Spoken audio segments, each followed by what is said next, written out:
Iran के यात्री विमान में बम की खबर का मामला। दिल्ली एयरपोर्ट पर उतरने की नहीं मिली थी अनुमति। इंडियन एयरफोर्स ने की थी पूरी तैयारी।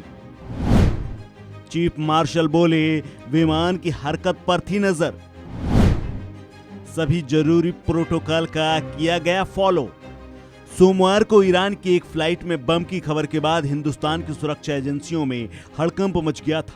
ये विमान ईरान की फ्लाइट थी और चीन की ओर जा रही थी। विमान जब भारतीय वायु क्षेत्र में था तो लाहौर एटीसी ने बम की सूचना दी थी, जिसके बाद विमान के पायलटों ने पहले विमान को दिल्ली में उतारने की अनुमति मांगी, जिसे एटीसी ने अनुमति नहीं दी। जिसके बाद उन्होंने फ्लाइट चीन ले जाने का फैसला किया। फ्लाइट में बम की सूचना मिलने के साथ ही भारतीय वायुसेना भी अलर्ट मोड पर आ गई थी। वायुसेना ने तय मानक और प्रोटोकॉल का फॉलो करते हुए पंजाब और जोधपुर एयरबेस से 2 सुखोई विमान फ्लाइट के पीछे लगा दिए थे। हालांकि बाद में विमान ने ग्वांजाऊ शहर में सुरक्षित लैंडिंग की थी और बम की खबर अफवाह निकली थी। लेकिन इस बीच मंगलवार को एयर चीफ मार्शल ने बताया कि बम की खबर के बाद वायुसेना की तैयारी कैसी थी। No, the primary method of interception for any aircraft which may be suspected to be carrying or to be having an either an hijack situation or what we term as a rogue aircraft, the first way to intercept is with the help of fighter aircraft which are on readiness, so that you can signal to the pilots on board or anybody else who's taken command of that aircraft that they are being followed and they can be destroyed. Sorry, you were saying? Okay.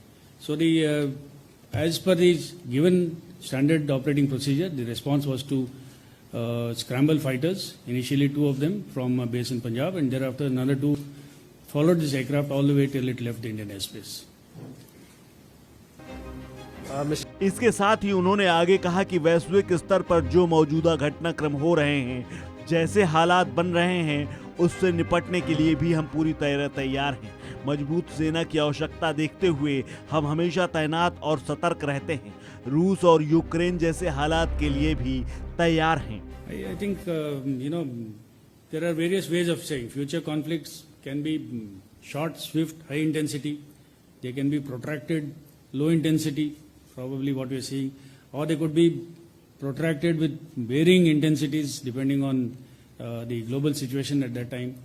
So predictability of this, of what kind of conflicts that we are likely to face, will be based on the continuously changing geopolitical situation around us.